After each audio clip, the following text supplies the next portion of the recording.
So in this video, we're going to talk about buffers and the Henderson Hasselbach equation. So we've learned about neutralization reactions when acids and bases are mixed together and how we can calculate the pH.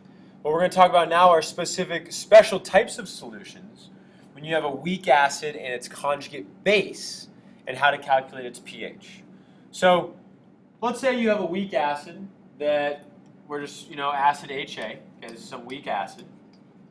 Remember, this only applies to weak acids because they partially dissociate, so they form an equilibrium, making H plus and A minus. So if we wrote the Ka expression, the equilibrium expression for this, it would be H plus times the concentration A minus over the concentration of HA. If I did a little bit of algebra and solved for the concentration of H plus, meaning if I got this variable by itself, I would multiply by HA over A minus. So I would be left with H plus concentration is equal to Ka times HA over A minus. Okay? If I now log both sides and do a little manipulation with some log rules, okay, I end up with something that looks like this. Negative log of H plus is equal to negative log of Ka plus log of A minus over HA. You do not need to understand the derivation here. You don't need to understand the math of how we're going from here to here to here. I'm just trying to show you that the Henderson Hasselbach equation comes from something we are familiar with, the equilibrium expression. If I now rearrange this, I know that negative log in math we write as a P. So I can rewrite this as pH is equal to pKa plus log of A minus over concentration of H plus. And this right here is called the Henderson Hasselbach equation. It allows us to calculate the pH of a solution if we know the Ka of the acid and the concentrations of the acid and its conjugate base. So if we were just to label these really quick, HA is the weak acid and A minus is the conjugate base of HA. Again, meaning the weak acid once it's lost a proton. So the Henderson Hasselbach, the equation is used to calculate pH when you have a weak acid mixed with a solution of its conjugate base. Now, one small thing to notice, okay? Let's say you are at a unique situation where the concentration of A minus, the conjugate base, and HA are equal. Then we are left with pH equals pKa plus log of, let's say these values are equal to each other. So 5 divided by 5, 10 divided by 10 of 1. Because any number divided by itself is 1. The log of 1 is 0. So we are left with pH equals pKa when the concentration of HA, the weak acid, equals the concentration of the conjugate base. So this is a unique situation, so I'm going to star it, of the Henderson Hasselbach, when the concentration of the weak acid equals the conjugate base.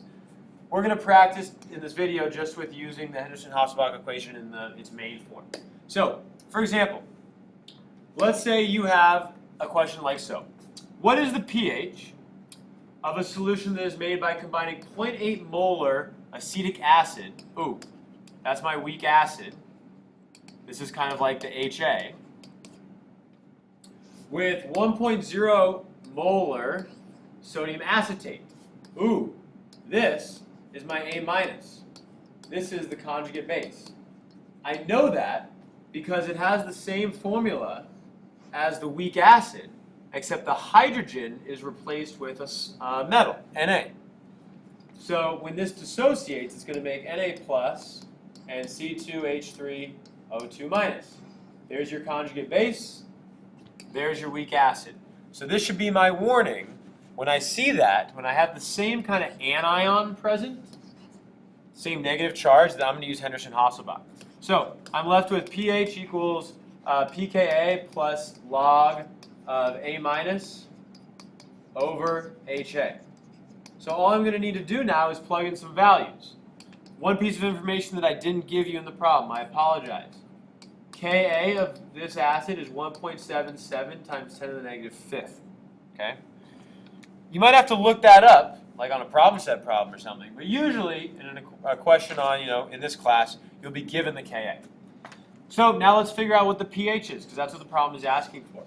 So pH equals pKa. Remember, P, you got to have this memorized now. It just means negative log. So negative log of 1.77 times 10 to the negative fifth plus log of concentration of A minus. Well, what's the concentration of the conjugate base? Here's my conjugate base, 1.0, over the concentration of my weak acid, which in this case is 0.8 molar. What I recommend when you're doing this on a calculator is do negative log of the Ka and get your value, whatever that's going to come out to.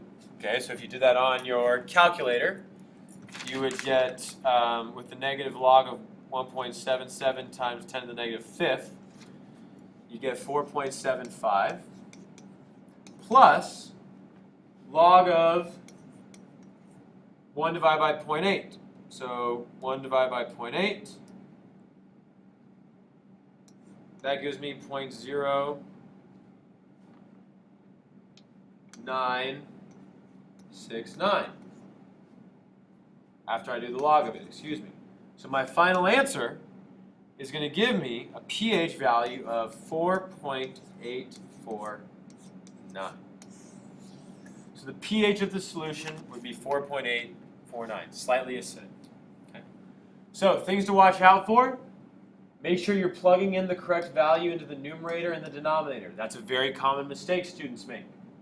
The weak acid goes on the bottom, the conjugate base on top. Second thing a lot of students forget to do is do the negative log of the Ka value. They just plug in the Ka value there right away.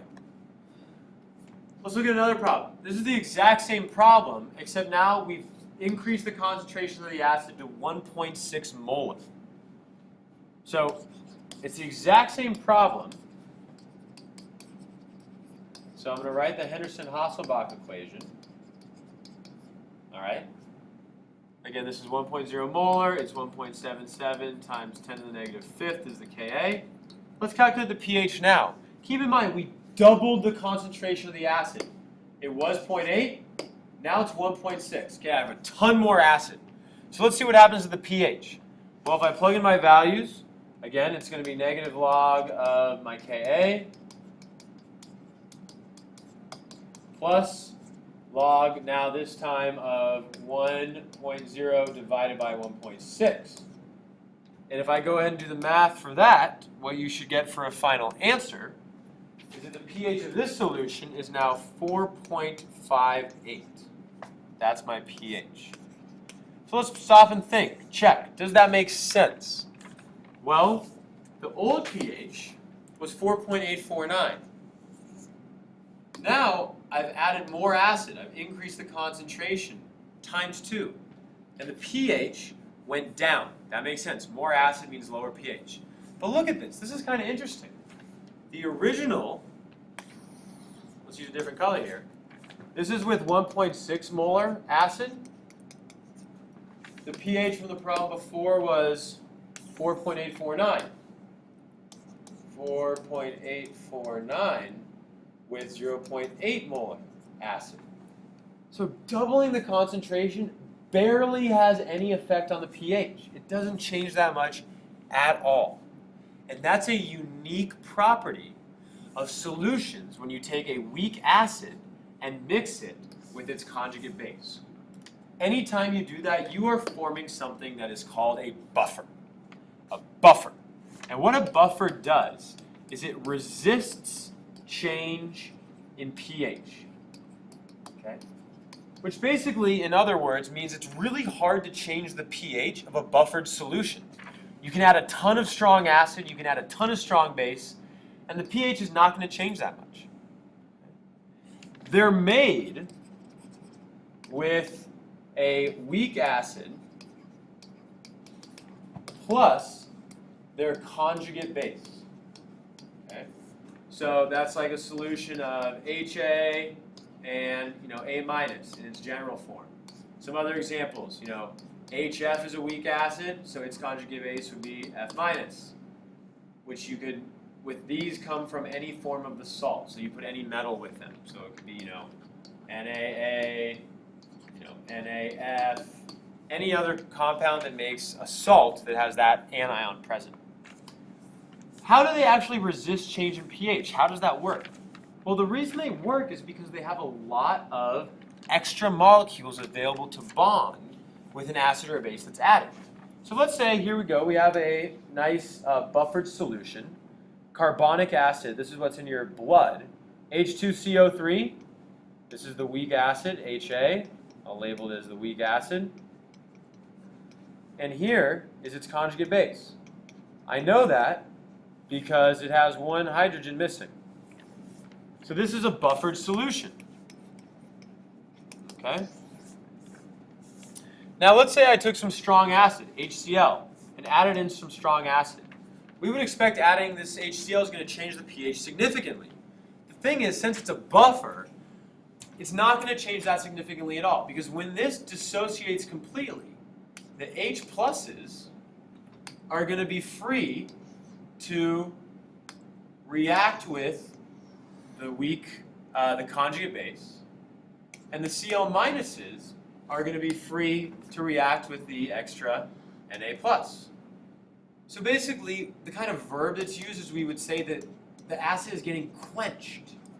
All the molecules from the acid are kind of reacting and getting used up, and they're not affecting the pH whatsoever. Because remember, the pH is only affected by free H plus and OH minuses. So if there aren't any of these floating around, the pH won't change.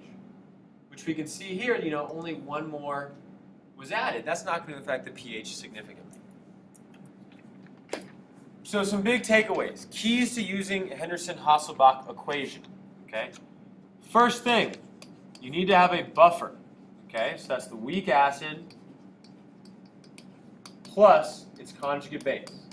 If you don't have those, you can't be using Henderson Hasselbach. Okay. Don't forget that P means negative log in math. Don't forget to do the negative logs and plug into numerator and denominator correctly. Make sure you know what the weak acid concentration is and its conjugate base concentration is. The last thing you need to know, and this is a thing that we'll practice with in class, okay, is you'll get type of questions where they ask, which of the following buffers would be best to have in a pH range of 4 to 7 or something like that. When you want a buffer solution, you want the pH range to be equal to the pKa value. So if you're trying to figure out which solution should I use to make a buffer, you need to find the weak acid's Ka. So let's say the Ka, for the problem before, it was 1.77 times 10 to the negative fifth. So the pKa of that would be the negative log of 1.77 times 10 to the negative fifth. Okay? So if we did that calculation, we got our same thing from before, 4.75. So that means this acetic acid would be a great buffer to use if we want to keep the pH around 4.75. For an acid with a different Ka, it would work as a buffer in a different pH region. So that's the third thing you need to know about buffers and Henderson Hasselbach.